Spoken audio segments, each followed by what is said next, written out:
Hello, everyone. Thank you for joining us today. We'll just take a moment or two to wait for a few more to enter the webinar.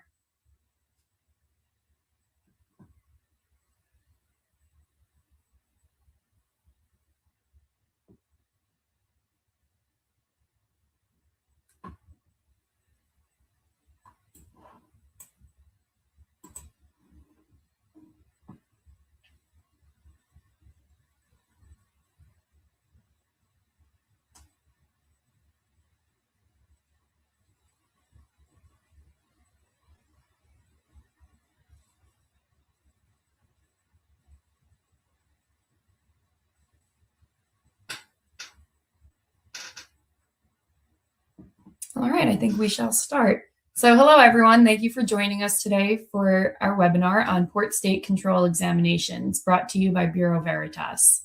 We're excited to have you here as we dive into some important topics that will help you be prepared for Port State Control inspections. I'm delighted to introduce our speakers for today's session. First, we will start with Emily LeBay, Head of Technical Performance for the Port State Control Department at Bureau Veritas. Next, we have Darren Roberts, Systems, Audits, and Training Manager at Bureau Veritas. And finally, we're thrilled to be joined by Lieutenant Chris McFarland from the United States Coast Guard, subject matter expert on the Vessel Incidental Discharge Act. Today's webinar will be broken down into 5 sections.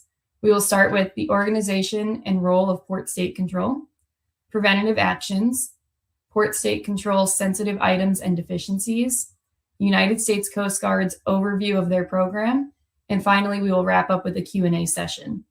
Throughout the webinar, you are encouraged to type your questions into the box located at the top right hand of your corner. You will see that throughout the presentation. At the end, we will take some time to go over the questions that have been submitted. With that, I would like to hand the floor over to Emily.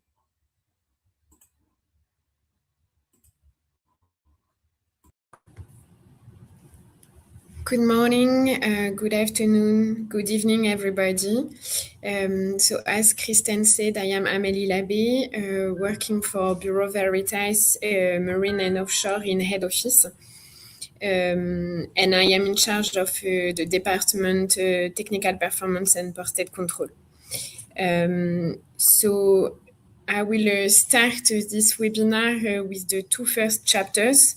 It is more about theoretical part of Port State Control, and then Darren will follow with practical items to prevent detention. As a reminder, the organization and the role of Port State, and the second chapter will be to prevent detention. So the Port State, as you may know, are organized in a region. Most of them, and some, as U.S. Coast Guard, are not organized in region. They are organized also to select ships. I will detail also their inspection process.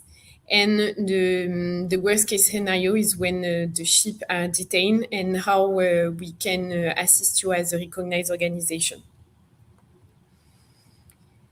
But to start with, it's always good to remind all the parties which are involved in Port State Control and shipping industry, basically. So Bureau Veritas is in the middle. We act as a classification society, and in that case, we have to be compliant with IAC's requirements, and we are audited by external companies such as BSI. And when we are checking the compliance with the IMO instrument, we are acting on behalf of flag administration as recognized organization. And when those flags are European flag, we are inspected by agencies such as EMSA. And as a safety net, the Port State Control are, as I said, such as U.S. Coast Guard or some region, such as Paris or Tokyo MOU.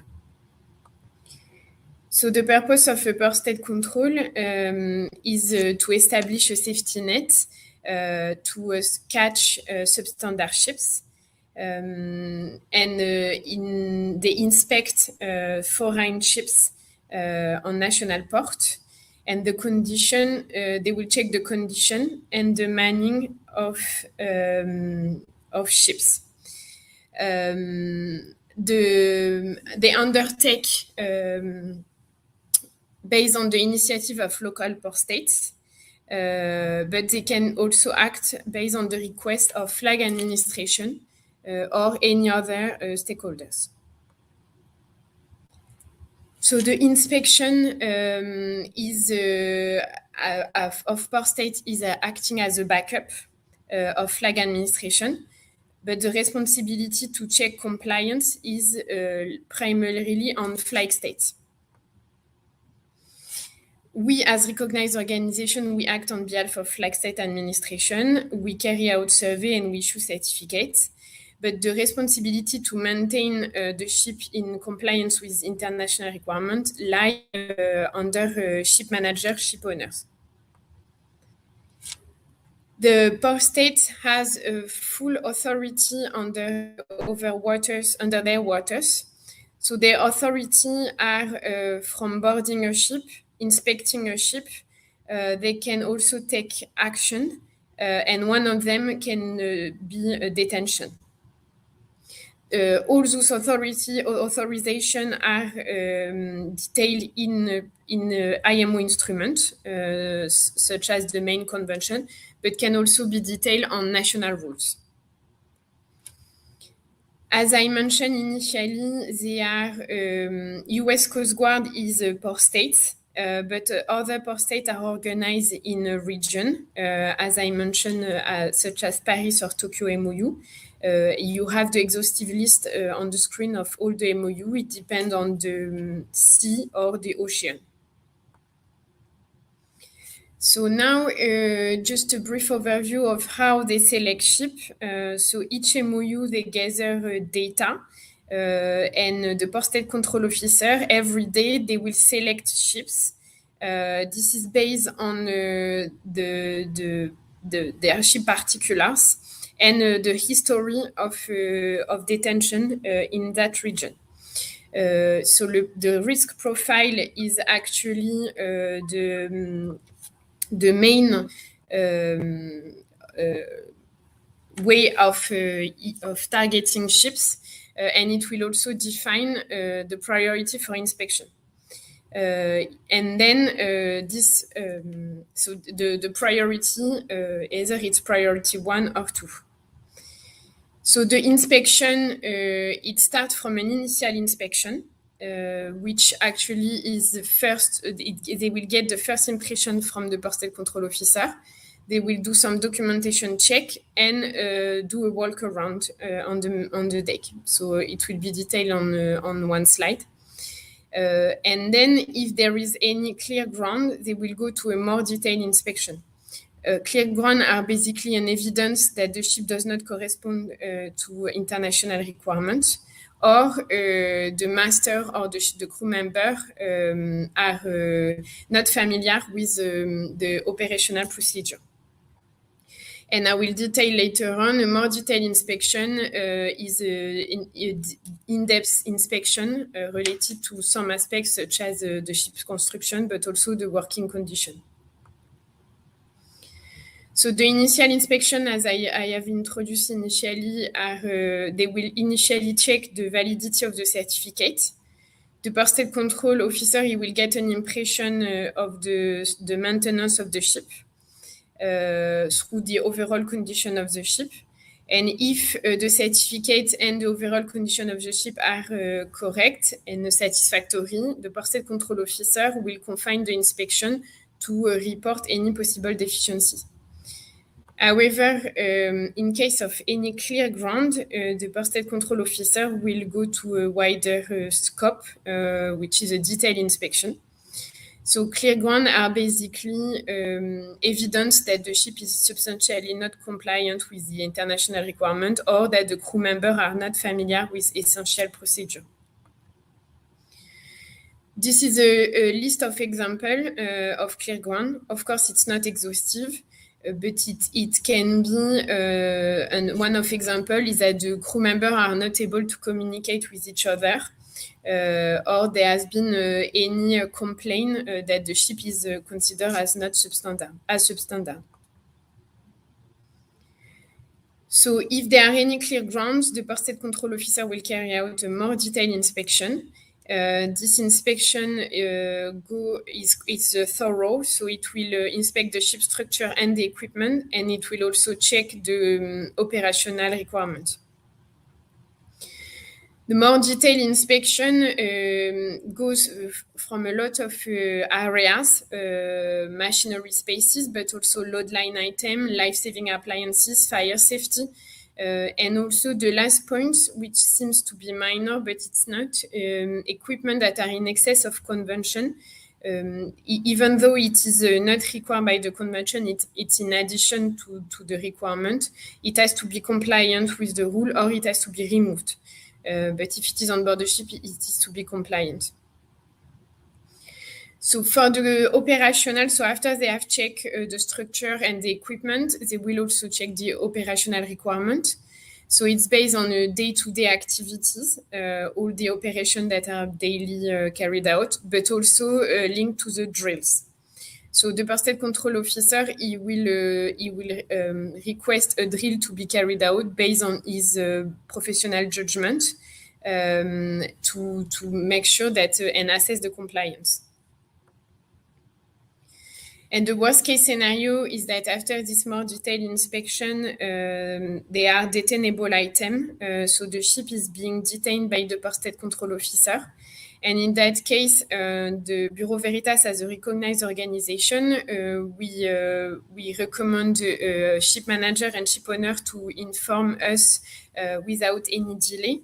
It is important that we are able to go on board the ship to carry out an occasional survey. And most of the time, it will ease the process for the Port State Control Officer to release the ship.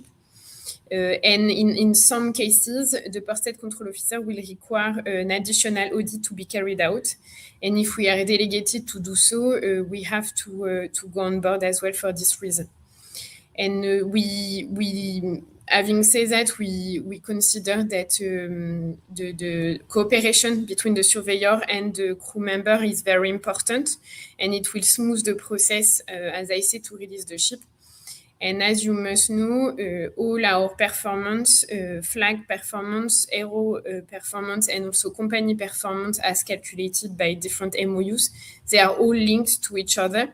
So we should all prevent detention and make sure that our performance are getting better. And so, as I said, in order to prevent detention, some action can be put in place. And the basic obvious statement would be to run a safe and secure ship. And also what is very important is the collaboration with the Port State Control Officer. So be honest, be polite with Port State Control Officer. And also, it is always good to remember that the inspection starts at the gangway. So we always advise the accommodation ladder and pilot ladder to be compliant with IMO requirements, in addition to all the ship equipment. But it gives, because the inspection starts at this equipment, it would give a good impression to the Port State Control Officer. So to avoid problem, again, an obvious statement would be to have a ship loaded and operated in proper manner and maintained in compliance with IMO requirement. And also, same as the gangway, what is important is to have certificate up to date, valid, and be able to show to the Port State Control Officer all the documentation available for this ship. Also, this is a list of points that are the main item to avoid detention. I would focus on the cleanliness of the vessel, for example, which is an item that we see often on a detention report. Security, so the access on board the vessel, again, that's the first contact that the port state control officer will have with the crew member. It's important that the security is in compliance.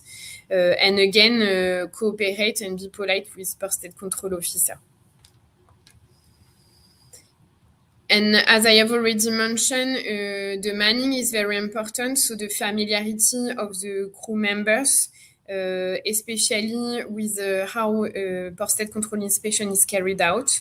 It is important that they are familiar with this so that they will be able to collaborate and cooperate in an easier manner with port state control officer. And it would be good that these actions are included in the safety management system and effectively implemented. And in case of an accidental damage, before calling the port, it is very important to report this accidental damage to the main actors. Recognized organization, it is important that we are made aware. We will also report this to the flag administration. And prior to calling the port, it is important to report to the port state. This process can avoid detention because if the remedial actions are appropriate, the port state control officer will assess the case in a different manner than if it was not reported. And as a classification society, we propose also to provide training to the ship manager. It can be to the shore people, but also to the ship officers on lesson drawn from PSC inspection, but also ship operation. We also on our side implement a concentrated inspection campaign. So we follow the same item than the main MOU, such as Paris or Tokyo MOU, but we also perform our own campaign based on detainable item, the sensitive item. So it is also to assist you to prevent detention.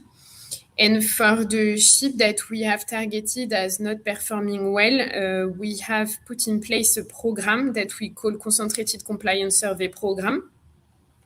For this program, we have amended our rule, Part A, to consider what we call unscheduled survey. And it will actually assist the ship owner to get a check on a sensitive item for these targeted ships. And we often carry out this survey within the 90 days after the annual survey because we know it's a critical period, but we also can carry out this survey at any time as decided by BV.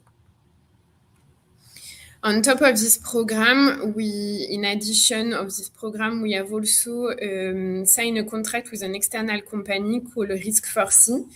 They have their own platform based on input that they get, such as the age, the history of each ship. So they collect all those data, and from those data, the output is performance that they are able to assess. And also, they are able to create checklists, tailor-made checklists, on the program which is called POCRA, Port of Call Risk Assessment.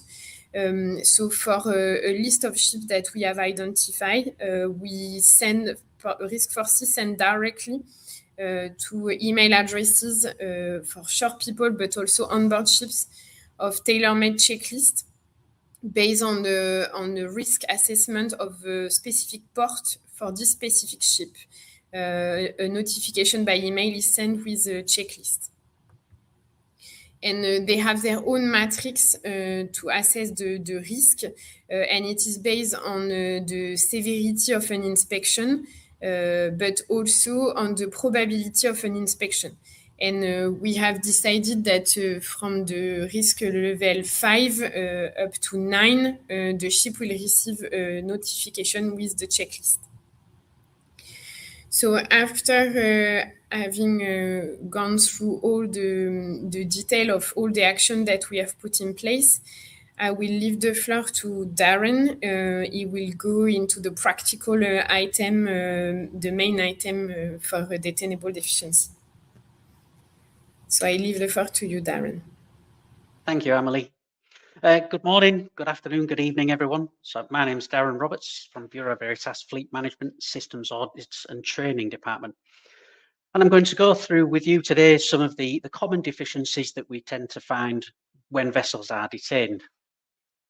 So if we look at the statistics over the last 10 years, there are 10 main defect categories. And although these defect categories may move up and down this list of the top 10, the same 10 tend to be there year on year. And within those defect categories, we have 10 main items. And again, they may move around on the list, but they tend to be the same items year on year. So the problem is nothing's really changing. So let's have a look at what the common issues are. So because we've got our guest, the US Coast Guard, I've decided to focus on the top 5 defect categories for the US Coast Guard. The top one being fire safety, followed by ISM, life-saving appliances, propulsion auxiliary machinery, and ISPS and vessel security. So for each of these 5, I'm going to focus on the top 5 current defects categories. So under fire safety, we've got fire doors, extinguishing installations, dampers, ventilation, fire detection, and fire prevention. So for fire doors, you can pretty much guarantee on every single port state control inspection or class survey, there will be an issue at some point with a fire door. Ships vibrate, ships move, ships flex. So a fire door that was closing 15 minutes ago could now fail to close. It's an operational issue, and as long as we address those issues as we identify them, there'll be no issues with port state control. However, what we tend to find during surveys is we have deficiencies with fire doors that haven't just occurred. We have issues such as the fire doors not closing properly, latching arrangements don't work, the closing mechanisms are inoperative. We often find that the actual doors are corroded themselves. One of the all-time favourites with port state control deficiencies and class surveys is the doors are held back with some sort of cowboy closing or hold-back arrangement. And you can see there from the photograph on the left-hand side of the screen, not only is this an ingenious piece of machinery and equipment, it's quite substantial. It's a piece of reinforcing bar. It's approximately 15 millimeters in diameter. So in the event of a fire, even if the crew pulled at that door quite hard, that door is not going to close. On the lower photograph, you can see it's held back by wire. Again, in the event of a fire, this door is not going to automatically close and prevent the spread of fire. One of the further issues that we tend to find is that doors are modified. So a fire-resisting door is only able to resist a fire if it maintains its original structural properties. You can see from some of those photographs there that there's been modifications made to the door. There are now holes in the door where either things have been added, removed, or the closing arrangement has been changed. Once we have holes in that fire door, its resistance to fire, its integrity is compromised, and you cannot guarantee that it will maintain its fire-resisting properties that it started off when it was new. One of the other issues we also have is, you can see from the photograph on the left, is this compromise of safety against security. We have quite often we find that we have doors in fire-resistant divisions which can only be opened from one side. And in the event of an emergency situation, we cannot either exit that space or gain access to the space to provide assistance to the people inside. Our next category is fixed firefighting. Again, if we keep on top and we do the maintenance of our equipment and we pay attention to the issues and resolve them as and when they arrive, we should have no problems with port state control. But you can see from the photograph, and those of you who are definitely shippy people will recognize this as the water spray system from a paint store. The crew tick boxes on checklists to say that they test these installations once a week or once a month. Port state control come on board the ship and they ask to test the installation, and it's been so long that the system was actually tested, it's either full of rust, full of corrosion, or it's clogged up with scale and salt accumulations, rendering the installation completely useless. We also have fixed firefighting installations such as CO2 installations. And again, these are inspected by the crew periodically. They're inspected by a third-party certification authority once a year. But again, port state control inspections and class surveys, we frequently find issues with these. And you can see from the photographs, we've got hoses that are twisted. We've got hoses that are not actually connected. So in the event we activate the system, the CO2 is going nowhere other than into the CO2 room itself.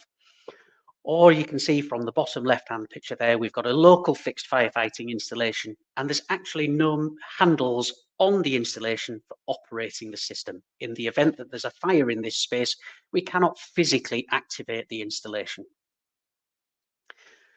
One of the favourites of surveys, both from port state and a class perspective, is fire dampers. And again, once a week, the crew are testing these installations. They operate the lever clockwise, anti-clockwise. The lever moves. They hear the loud clank inside the damper that indicates to the crew that the damper is not only there, it's operational. But so infrequently do they actually open up and do a physical inspection of the damper itself. And you can see there from a couple of the photographs, the dampers themselves are so heavily corroded in the event that there is a fire on board the ship. These are not airtight, and they will allow the ingress of oxygen and air into the machinery space that will allow the fire to be continually fed. You can see from the top right-hand side there, there's been wear and tear on the installation, and when the fire flaps are actually closed, they are not providing an airtight seal. Fire detection systems are another favourite of port state control and certainly class surveyors. We go on board the ships, we do our inspections, and if you've ever seen a class surveyor walking on board a ship, you'll find that they tend to look up quite often. And this is because we're looking for suspect items such as cable trays, but quite specifically the fixed fire detection system. And we can see there one of the fire detector heads is not secured, and another one has been ingeniously removed and has been linked out from the installation. This particular firehead didn't show a fault on the system because it had been linked out, but this was the ship's laundry. And in the event that the ship had a fire in the laundry, we would not be able to detect a fire in that space and take measures to address it. Another common thing, we walk on board the bridge, we look at the fire detector panel, and one of the things we look for is inhibited fire zones and for fault indications on the system. And the first question that you'll be asked by the port state control officer will be, what is the fault indication, which zones are inhibited, and why are they inhibited? Looking at the photograph on the right, you can see one of the ways that the crew managed to get around inhibiting fire detection systems. So something has been going on board this ship that's caused the fire detector to activate unwanted. And they've taken the ingenious method of applying a rubber glove over the fire detector head. While at the time it might have seemed like a really good idea, it's been forgotten, the crew have not paid attention, they've walked away from it, and we now have a fire detector head that is inoperative. The fire detection system is there for the protection of the crew and detecting fire before it becomes unmanageable. Fire prevention is a key on board the ship. We have fire detection systems are there as a backup. Fire detection systems are there in the event that we do have a fire, but the main thing is we should be preventing it from happening in the first place. And we have issues during port state control detentions where the machinery spaces are incredibly dirty. Dirty bilges, oil accumulations, oil soaks lagging, blocked access routes, poor housekeeping. Blocked gauge glasses, we have a diesel tank and we can't be bothered every 4 hours during the watch to press the plunger and see what the level the fuel tank is at. So we create, and as a class surveyor, I've seen some ingenious contraptions applied to the quick closing cocks on the bottoms of gauge glasses, absolute pieces of engineering mastery. But again, you put these pieces of equipment on the ship, you fit it to the gauge, you have a fire in the engine room. When the glass in the gauge shatters, because the gauge cannot no longer self-close, you've got a continual supply of fuel to the fire. So the next category I'm going to look at is life-saving appliances. So very common deficiencies: lifeboats, launching arrangements, emergency lighting systems, life buoys and life rafts. So again, if we keep on top of the maintenance and we deal with the issues as and when they occur, we're not going to have problems with port state control. But you can see it's one of the top 5 deficiencies. So ship's crews are not actually dealing with the issues. Everybody accepts that lifeboats, we drop them over the side, they suffer from wear and tear. That's acceptable as long as we address the issues and deal with any deficiencies. And once again, ship's crews tick boxes, they complete checklists once a week, once a month to say that they are completing the inspections of the equipment. But all too often, we go on board the ships following a port state control detention, and we identify issues that evidently have not occurred within the last week or certainly month. Issues such as the onload release installations, either incorrectly rigged or with deficiencies on it, corrosion to davits, and you can see from the photograph there on the right hand side of the screen, this is the centrifugal winch brake of a lifeboat davit, which is inspected externally once a year and is supposedly maintained on a regular basis by the ship's crew. But you can see from that photograph, there's no way that corrosion has happened overnight. So when this gets opened up, there's a problem with the davit. Port state control asks to see the lifeboat launched. The crew cannot launch the lifeboat. We open up the centrifugal brake and we have a look, and this is one of the evidences. It's a detainable deficiency. The life-saving appliances have not been maintained in accordance with the requirements. You can see there again some recovery installations. The pin on the right-hand side was a result of a survey. We had a vessel detained because the free fall lifeboat davit would not slew. When we actually went to look at what was going on, we ended up with 5-ton chain blocks on the davit to try and get it to move. And this davit had apparently been serviced within the last 8 months. Once again, crew are ticking boxes saying that inspections have been completed when they evidently have not been completed. And when they do complete the inspections, they're identifying deficiencies and not reporting them, so they cannot be dealt with by the management system. Emergency lighting. Everyone's been on board ships and everyone's seen a light that's gone out at some point over the last day. And we accept that ships vibrate, ships move, ships operate in quite adverse conditions, and the average bulb will not have a finite life. And while we can accept the fact that the bulb in the emergency escape may be inoperative and we can replace it, what we all too often find in port state control detentions is that the actual emergency lighting system itself is defective. And you can see from the photographs there, we have missing fixtures, missing fittings, loose wires, corroded fixtures and fittings. Not acceptable. These are pieces of equipment, but once again should be inspected periodically by the ship's crew to make sure that everything's functional and operational. The port state control officer comes on board, has a look at it, and it's evident that this deficiency did not occur overnight. Life buoys, again, it's something we tend to walk past quite regularly while we're on board the ship, and we often become blind to issues and deficiencies on life buoys. The reflective tape. Reflective tape should be renewed periodically. So when a light is shined on it, it does reflect back. They do perish. They do not last forever. We have issues you can see on the top right where the quick release mechanism for the bridge wing life buoy has been secured in place. So in the event that we need to release it in a hurry, we cannot release it. On the bottom right-hand side there, you can see a life buoy. If you look at the top, in the center of the reflective tape, there is a hole. So the life buoys have the buoyant material injected to them, and the hole it's injected in is then sealed. Occasionally in service, we do get damages to the sealing arrangements. The sealing arrangements go missing, but what can happen then is we can get water ingress into the life buoy, and life buoys have an operational weight at which they remain buoyant. If the life buoys become full of water or they have water ingress into them, This affects the weight of the lifebuoy, and when the lifebuoy is launched, it may not float the way it's been designed to float.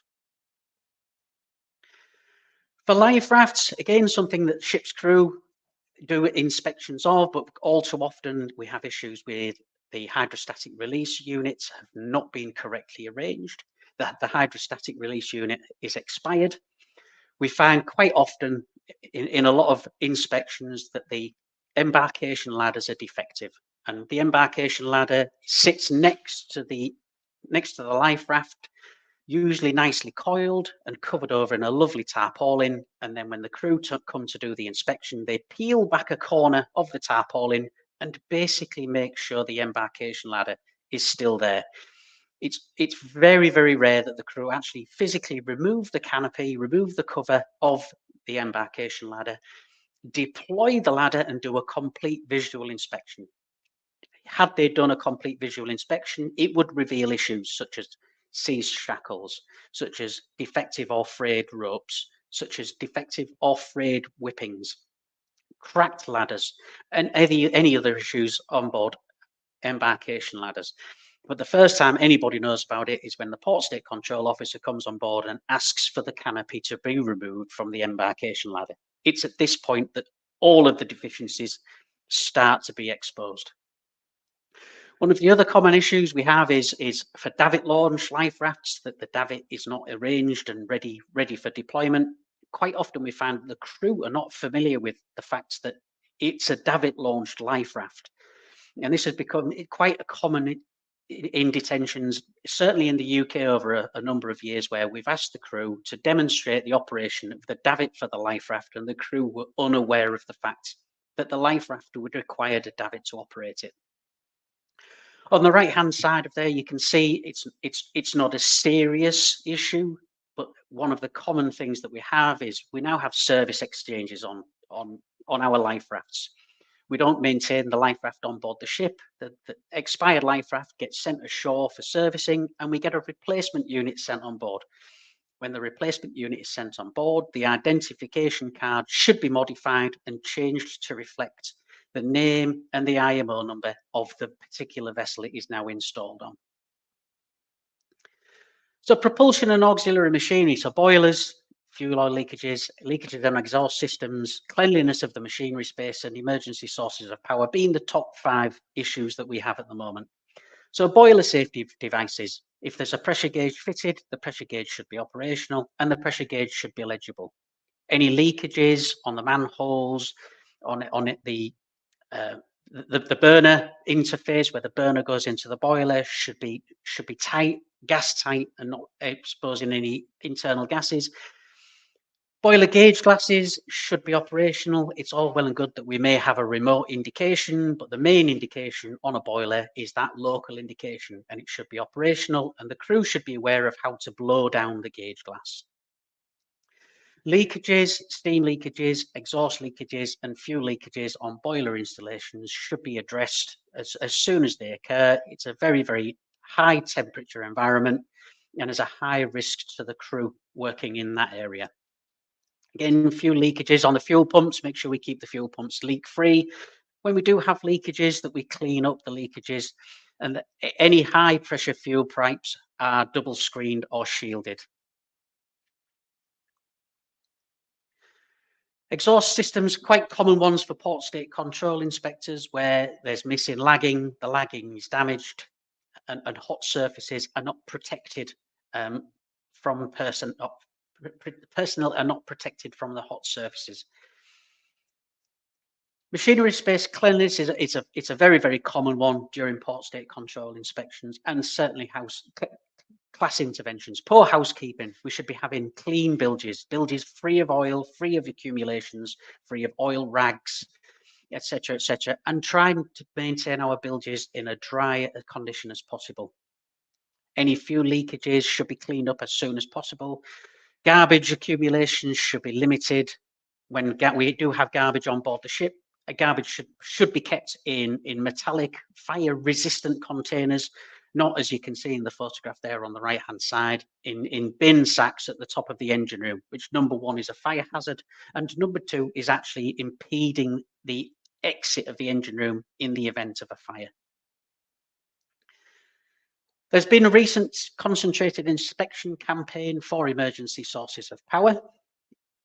Again, as class surveyors, we dealt with this quite a lot, but some of the issues we have is the level in the fuel tank isn't where it should be. We should know exactly how much fuel needs to be in the tank, but once a week, once a month, we run the engine, we consume the fuel, and then the crew forget to top up the fuel tank to the level it should be maintained at.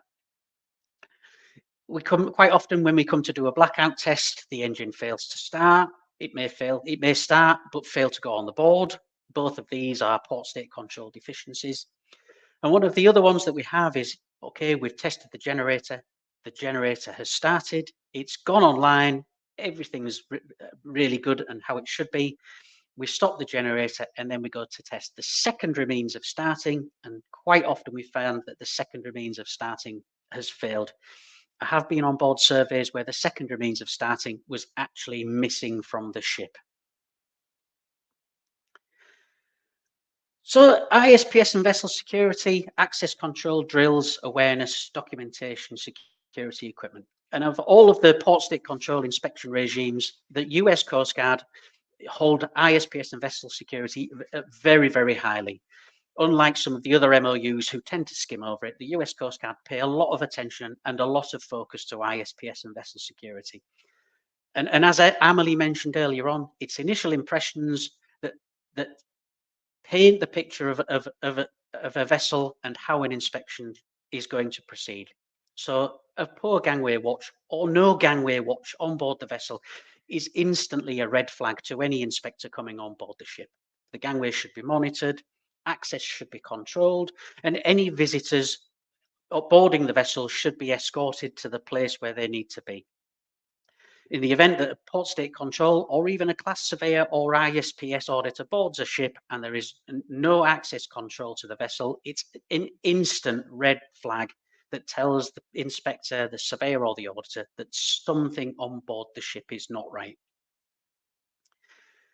Quite often we look at the security drills. We find that the drills are not being conducted at the required intervals. We find that we've had a crew change of more than 25%, and the mandatory crew change has not been carried out. We find that the vessels are maintaining records of ISPS drills, but in actual fact, not all of the crew are participating. We find that there's records have been falsified. There's a record of a drill being conducted, but in actual fact, the vessel was important. Half the crew were ashore at the time.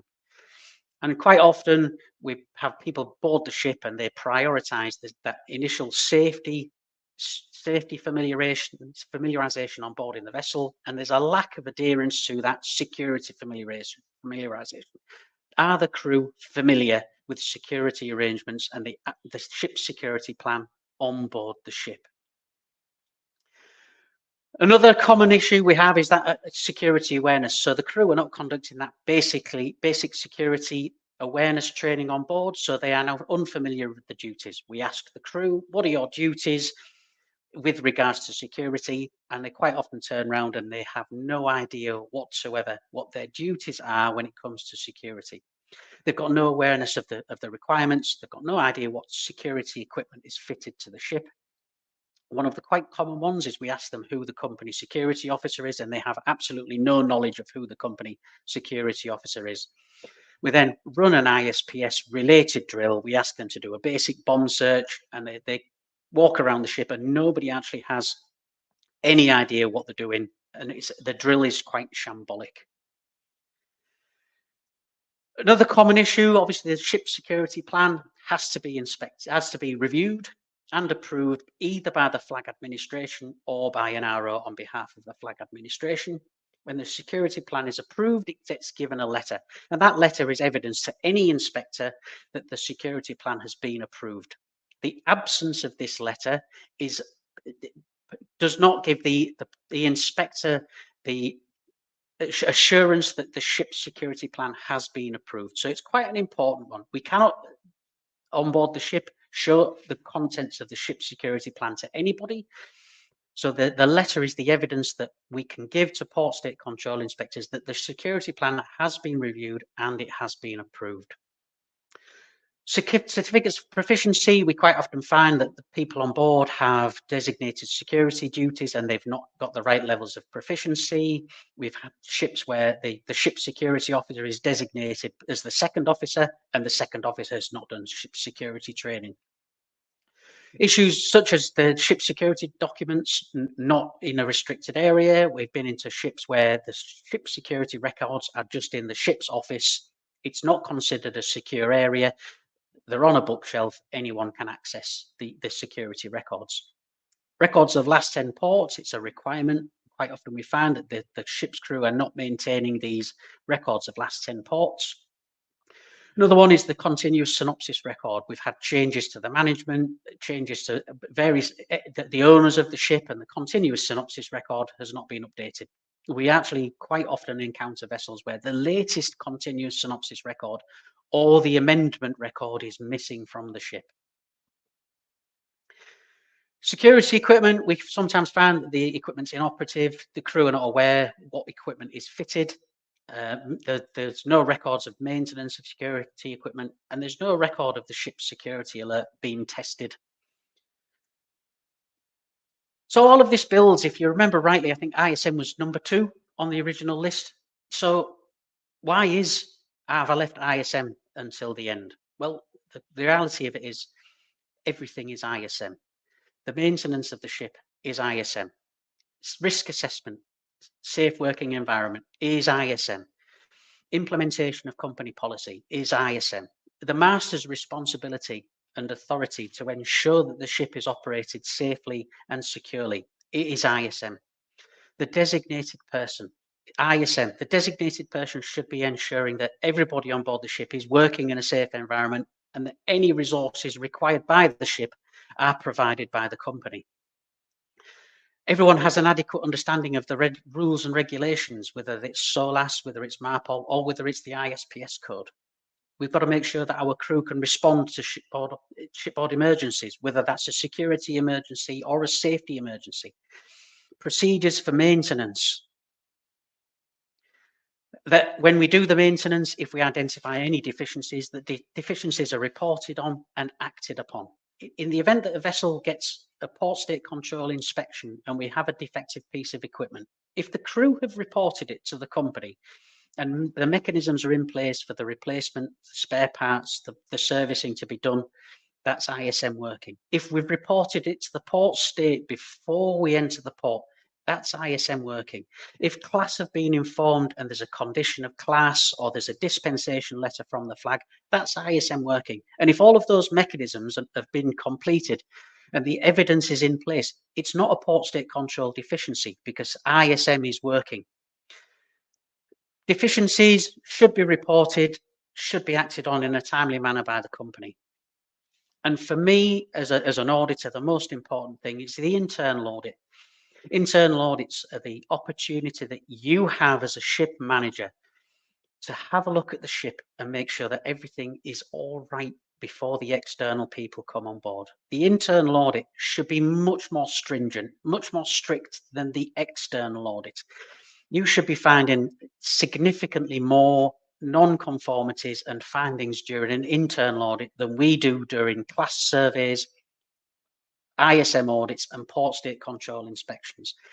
If the internal audit process is robust and thorough, you will identify all of these issues before the external parties can identify them, and they put the mechanisms in place to address them so that when the external parties come on board and do their inspections, we've addressed any issues that may have been identified.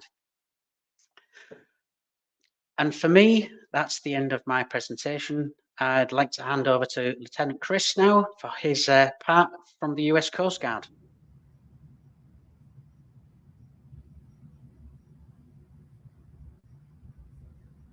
Good morning, afternoon, and evening, everybody. Can everybody see me and hear me?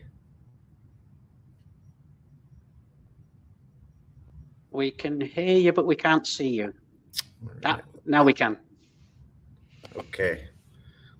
Yeah, my connection here has been a little finicky the last couple minutes. Okay, Darren, thank you, and thank you everybody to the BV staff for having me today, and thank you everybody, ship owners and industry representatives, for taking time to join us on this webinar.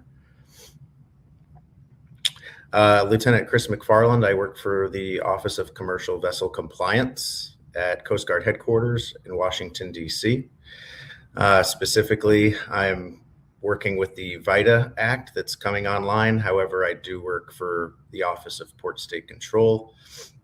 So I have pretty good visibility of all the detentions that take place in the country, and my office has the responsibility of oversight and reviewing all those detentions that happen throughout the entire United States for our Port State Control program.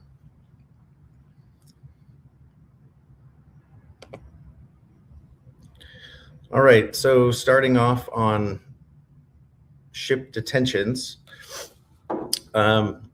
essentially 2025 and 2024, all of the statistics every year get published, so they are available to you. But what I would say, we rank and target our Port State Control exams based on that data. And I saw a question earlier in the chat. While we don't share and publish the scoring or risk data for particular ships, we do post the detention information at the end of the year, and that is available to the public. Higher detention ratio, the more detentions you receive, it does equal more points. It does equate to more Port State Control exams and broader scope that was mentioned earlier in the presentation. While we don't associate every detention, we do examine each detention to determine if a class society is responsible for that ship becoming a substandard.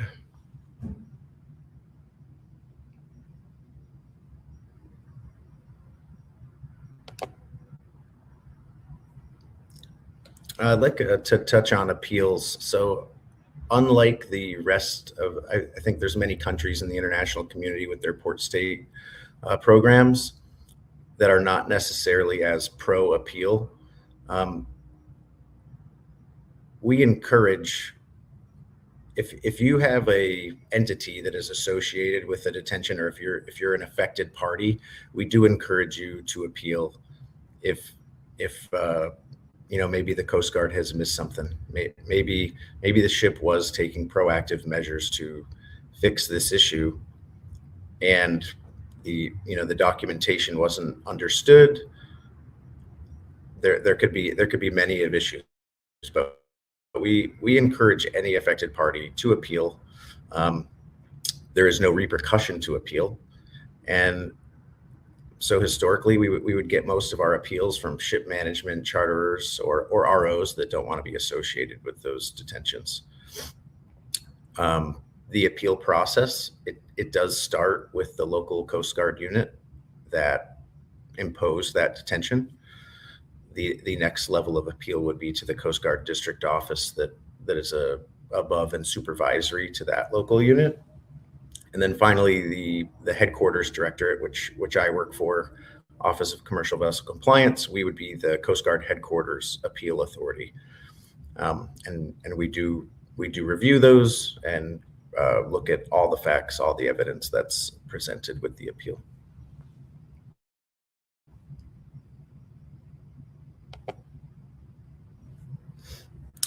So the regulatory site that discusses the appeal process is 46 CFR 1.03.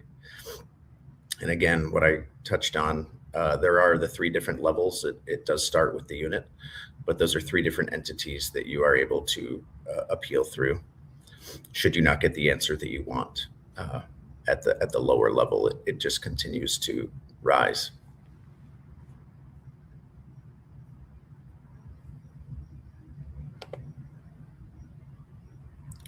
So some appeal statistics, 17 total for 2025.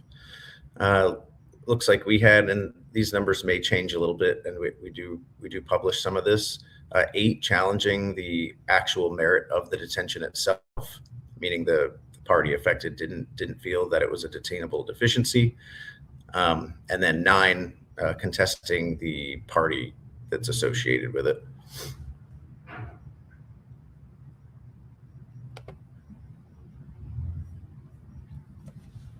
This is a frequent topic of discussion. If your class society is on board during a port state control exam, as Darren mentioned earlier, we all have different roles in the port state control. You know, they call it the safety net, or some folks will call it like a Swiss cheese model, different levels of safety. The Coast Guard's mission is to eliminate substandard ships from U.S. waters, and we're the last net in that safety process. So while everybody does have the role, your class society has their role, the ship's crew has their role, the flag state of the ship in which it's registered under has their role, and then if it is in U.S. waters, that's where the U.S. Coast Guard has its role. We do try to let the ROs and the flag states carry out their surveys should they be on board at the same time. But I do just want to make a point that for example, like a flag state detention, if you're in U.S. waters and let's say your registry has your flag surveyor on board and they were to impose a flag state detention, the Coast Guard doesn't necessarily recognize that as fulfilling that IMO detention piece. There's definitely times we'll honor that and allow the flag or the RO process to carry out. But just because the ship is detained under the flag doesn't necessarily protect it from an IMO detention with the Coast Guard's port state control program. It's a misconception that we do get questions about quite often.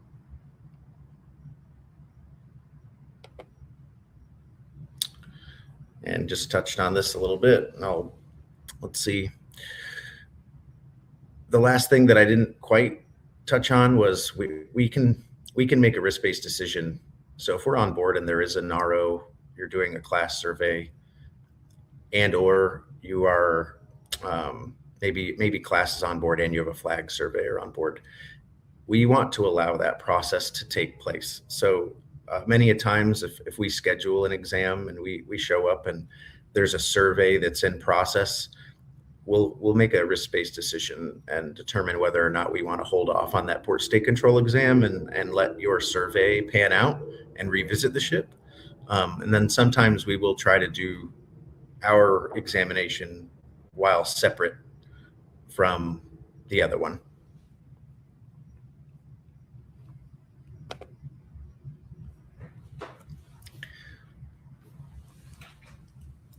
Detention Review Board. Not sure if everybody is aware of this process. We review every single detention that is imposed in the United States at the headquarters level. So last year there was over 80 detentions imposed on foreign vessels, and my office reviews every single one of them.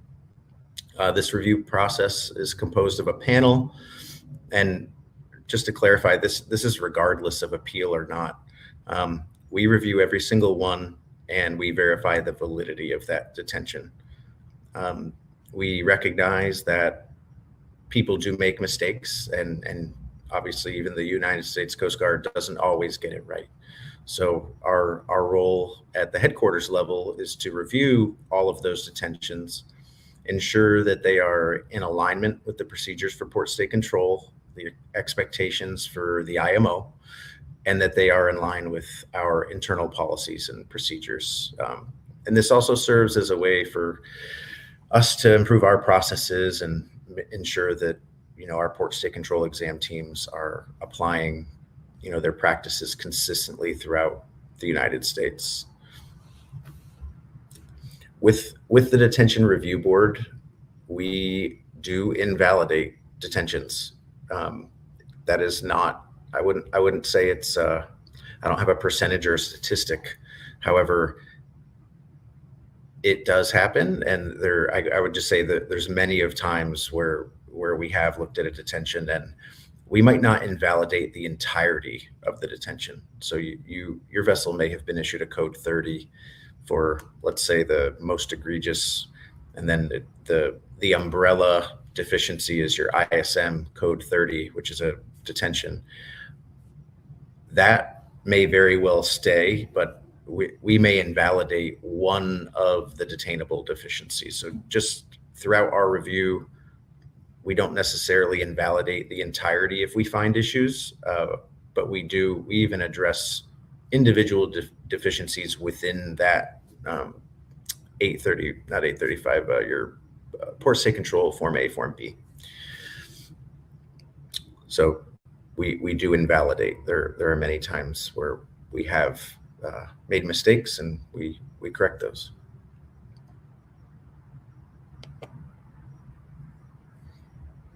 Okay, and this is our point of contact list. We're available, and Port State Control at uscg.mil is likely the best place for the headquarters directorate to be reached. And with that, we will shift to a Q&A, and I know I was brief, but I'm happy to answer questions the best I can, and I hope everybody got some value out of this. Great, thank you so much. I'd like to take this time to thank all of our presenters for your insightful contributions today. As Chris mentioned, we'll move forward onto a Q&A section. We're going to give our presenters the floor to continue answering questions that have been submitted. Take this time to continue adding questions in the chat. Please also take note that on the right-hand side next to the chat, there is a tab that says handouts, and that is where you can find the PowerPoint. So with that, let's start getting to some questions.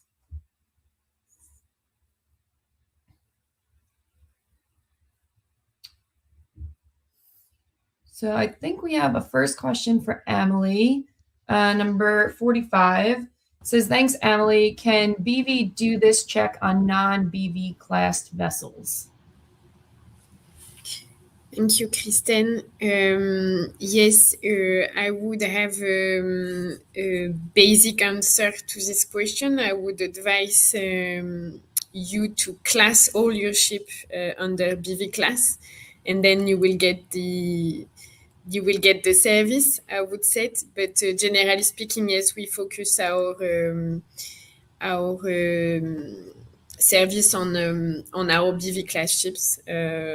I am talking about the CCSP program, the CIC, and also the checklist from Risk Force.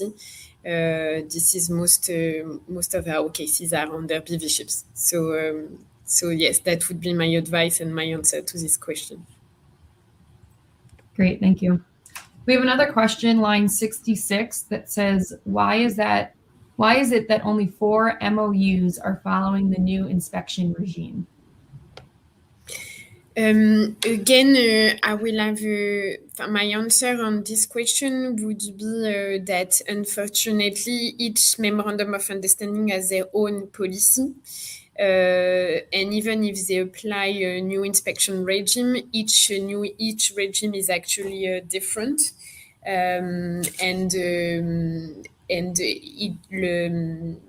so unfortunately, you have to go and check on their website what is the inspection for each the regime for each MOU. So they are completely working independently each other. Great, thanks for that. We have another question on line 61 regarding embarkation ladders. The question is, from which period counted 30-month from date of manufacture, which placed on embarkation ladder or date of installation?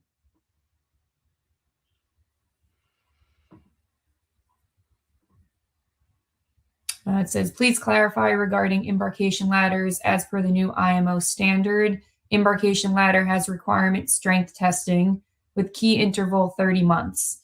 Means safety embarkation ladders to be tested and appropriate certificate issued. If test does not carry out, embarkation ladder will not be in use. If embarkation ladder is on board more than 30-month period, that point for deficiency, from which period counted 30-month from date of manufacture, which placed on embarkation ladder, or date of installation?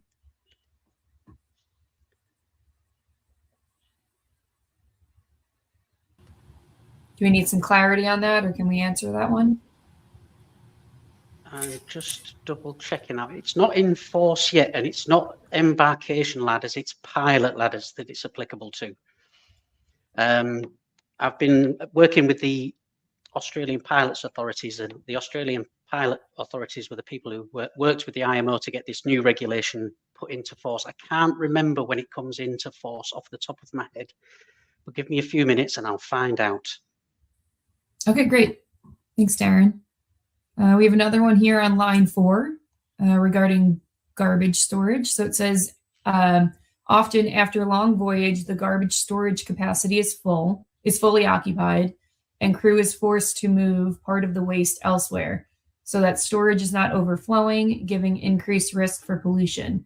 The alternative storage is most of the time not compliant for purpose, yet it is the only feasible option. Any practical advice what crew or manager can do to avoid deficiency by PSC, as in reality, PSCO will likely report it even if disposal is arranged or communicated in the present port?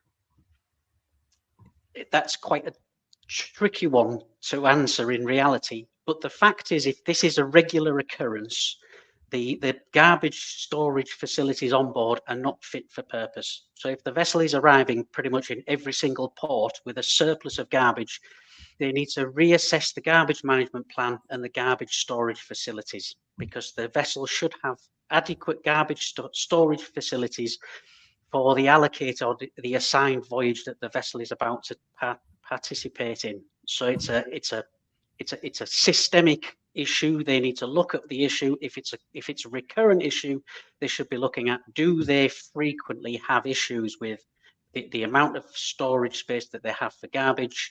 And if it's inadequate on a regular basis, they need to reassess garbage storage and possibly looking at putting additional facilities on board the ship for the storage of garbage.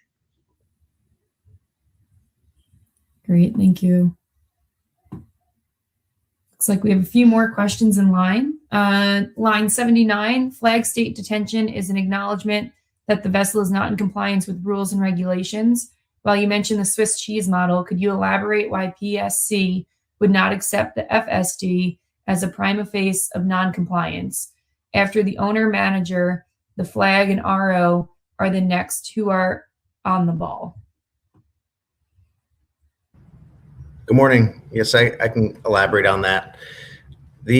So while we won't necessarily, it's a case-by-case basis, and I would say that the Coast Guard is going to evaluate the totality of the circumstances. What is the detainable deficiencies?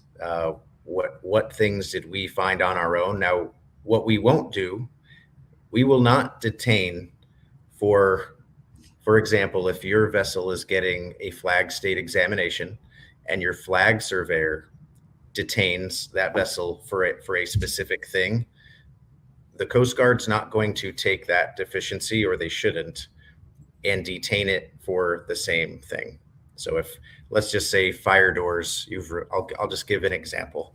The ship has removed fire doors, or all of the fire doors are held back with holdback hooks. They've also, as one of the pictures in the presentation showed, have covered it up with a rubber glove so it can't detect fire. And maybe there's even a fault on their panel. The flag surveyor notates all that. Well, the Coast Guard comes on, and while we might not initially detain for under port state control for those specific items, if I was an examiner, what I can tell you is there's likely a systemic failure in the safety management system in that case. We would look at all the circumstances. We would ask questions. While we wouldn't duplicate the deficiencies issued by the flag, if there's a systemic issue and a breakdown in the safety culture and the safety management system is not being adhered to, I would take that as it shouldn't have got to this point, and it's in U.S. waters.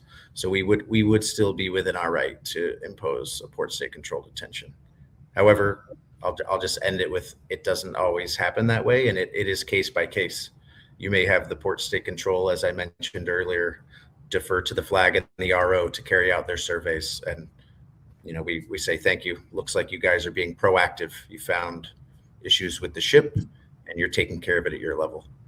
I hope that answered the question a little better. Great, thanks for that. We have another question on line 80. The PSC activities are extremely complex, as you've seen from the excellent presentation. Some of audits and inspections already have been performed by distance according certain situations as ISM code audits. Do you think that PSC inspections can be performed by distance using online interviews and technology assets like drones? Is it not a bad idea?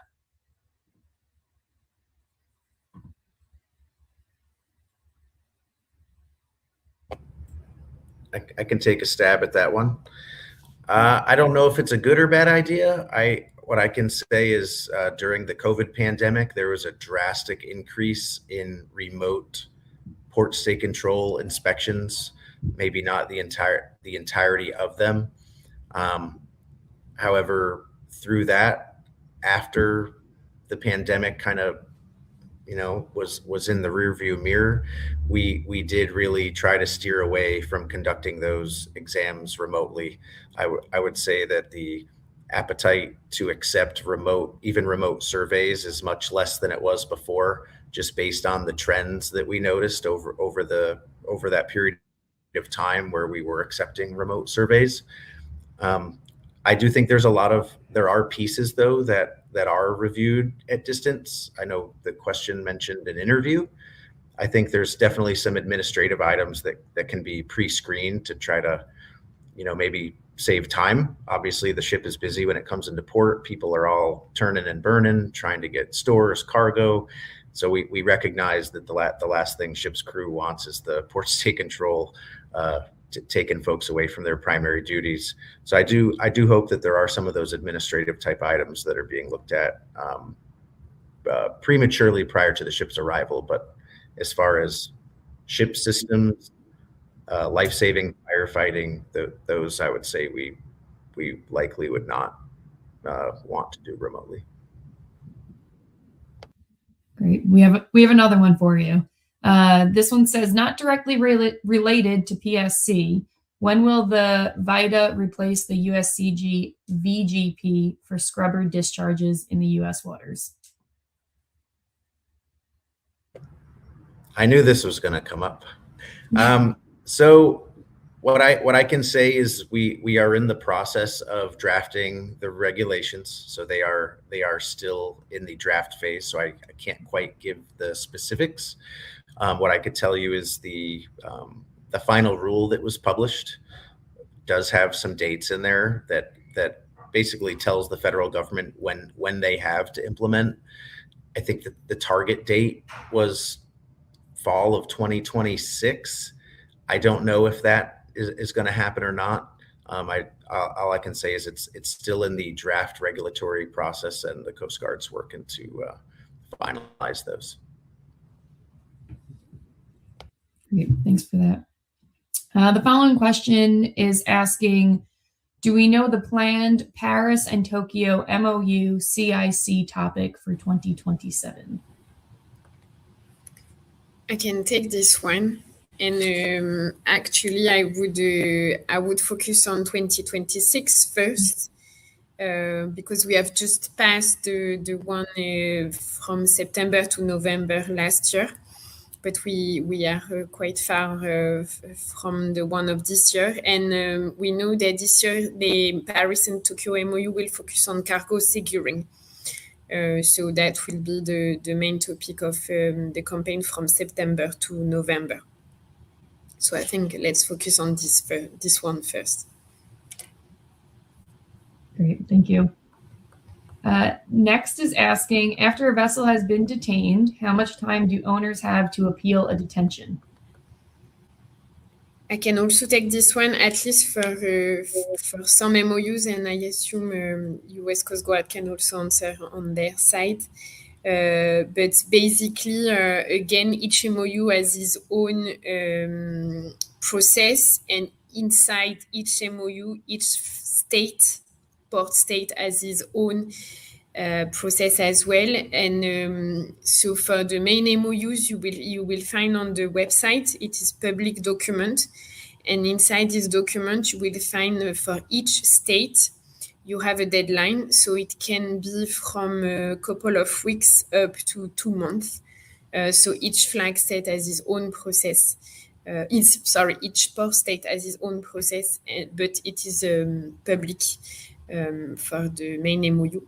And I let US Coast Guard answer for their state. Okay, our appeal time clock is 30 days. So that starts upon the time of notification of detention. Great. Thank you both for that. Moving on to line 87, says, as far as I know, the port states have full authority to board and inspect foreign vessels on their waters. I am not aware of a possibility for a master to refuse PSC inspection. Can this be clarified by the PSCO or USCG as their point of view? I could provide some context. Yes, the master cannot refuse. If the vessel's within our territorial sea, the Coast Guard has full authority to board the ship anytime, day or night, for the detection, suppression, and of all applicable laws and regulations. So that I would not recommend refusing a port state control exam in U.S. waters. Great, thank you. The next one is line 88. Thanking Darren for the perfect and to-the-point presentation. According to your experience, how a port state and a flag state survey should cooperate, and what is the major mistake that masters are making during a control or before when a deficiency exists? So it's quite a good question, actually. And the simple answer to it is honesty and transparency. Where the master's on board the vessel, the master should give full cooperation and full assistance with any external inspector. Obviously, port state controls are the people who are going to stop the vessel from sailing from the port. But if they're open and they're honest, and when a deficiency is identified, if the master or the crew were unaware of it, if they start working on it straight away, we quite often have port state control where the crew have been issued deficiencies and they all stand around just looking and trying to work out who's going to volunteer to rectify the deficiency first. If a deficiency is identified, my advice is be incredibly proactive. Show the inspector, show the port state control officer that you are taking immediate actions to rectify the deficiency, and just fully cooperate with any external inspectors. And any external inspector, Lieutenant Chris will probably back me up.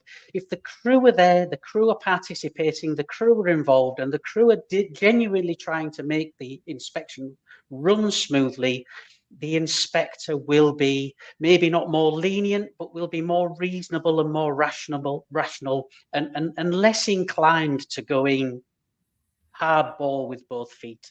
It is my advice to anybody dealing with an external inspector. Thank you. We have another question for BV. How can we access the MOU campaigns and BV guidelines on respective campaigns? I can take this one. Most of the campaign, for most of the cases, we have published what we call a class and statutory news on Move. So this is our main website, and this is where you will find all the news about class and statutory info. So usually we publish through that, and also when the surveyor go on board, there is possibility that he also explained that the campaign is going on, but this is mainly for the voluntary campaign. For the campaign that are already followed by Paris and Tokyo MOU, for example, we would publish on class and statutory on Move. Thank you. Could you provide comments regarding how to manage a failure of EGR system in main engine when the vessel is arriving in a port within an ECA area? Yes, be open and honest. All of the regulations all allow for emergency situations and the ability to allow the vessel to continue to operate safely whilst non-fully complying. So if you have an issue with your emissions, declare it to the port.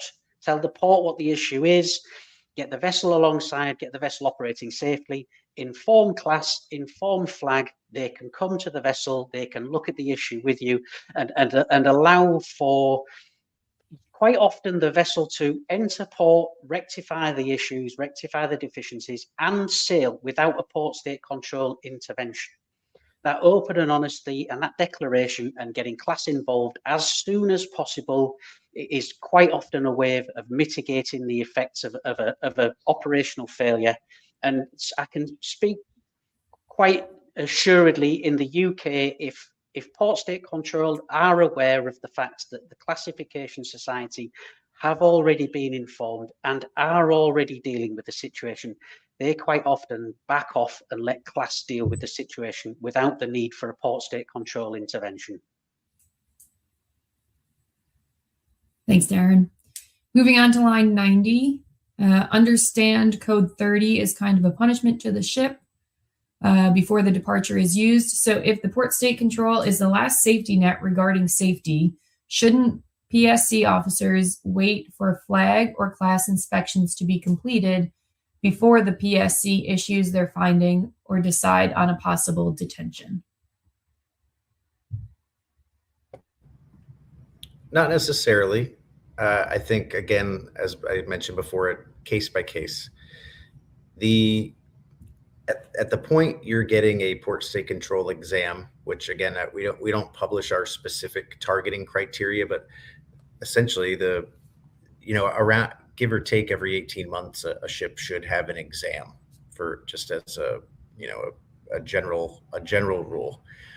If we get to a point where the ship has detainable deficiencies, and it's case by case basis, if there's a systemic failure and it appears that things led up to that, we may come on board and determine that the class had a role or the flag had a role in that. So that, again, I would just say that our process is different and our role is different. There's times where a particular flag state may have allowed a ship to get to this level. If it went through all their exam criteria and all the surveys signed off were perfect, but there's objective evidence that shows that safety equipment or firefighting equipment were not in compliance, we reserve the right to issue the code 30. And again, I think what I mentioned earlier, what that does is that expands the scope for us, and I don't think it's intended to necessarily be a punishment, although you could argue it is. At the end of the day, what that does is that increases your rate of inspection with the United States Coast Guard when you're in our waters, and then that may change the scope. So you'll likely get points, and you will likely get examined more frequently. Regarding engine room funnel fire dampers for proper sealing or closing, crew applies. Oops, we just lost. Sorry about that. Crew applies sealing rubber packing. Are these actions acceptable? Good question. It depends on the location of the damper, because quite often in some funnel dampers, and certainly in exhaust trunks, they're designed to be a steel to steel seal. So if the crew are applying rubber packing, it should be fire resistant. It should also, quite often when they fit the rubber seal, it can actually cause the damper itself to distort. So should the rubber packing fall out or become detached, you can actually find that the flap is no longer able to maintain a seal. So if it was designed for a steel to steel seal, it should be maintained with a steel to steel seal. If it had rubber packing initially, then by all means replace the rubber packing with a fire retardant rubber packing. One of the important things, as you remember from the photographs earlier on, is it's all well and good the outside edges being able to seal, as long as the inside of it is fully intact and can maintain an airtight seal. Great, thank you. What could be an average U.S. Coast Guard inspection frequency in addition to the standard annual and renewal COC examinations?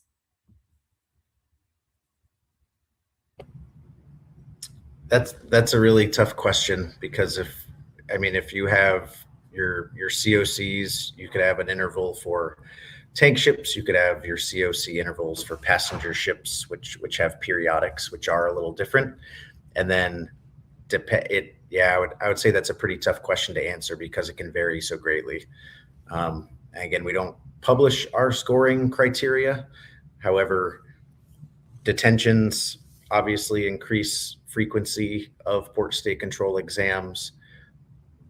Code 17s. So if you're issued a deficiency with a prior to departure, that could increase your exam frequency. If you are in the United States and you're issued a captain of the port order and a control action, that could also increase your exam frequency. So that's a bit tough to answer specifically.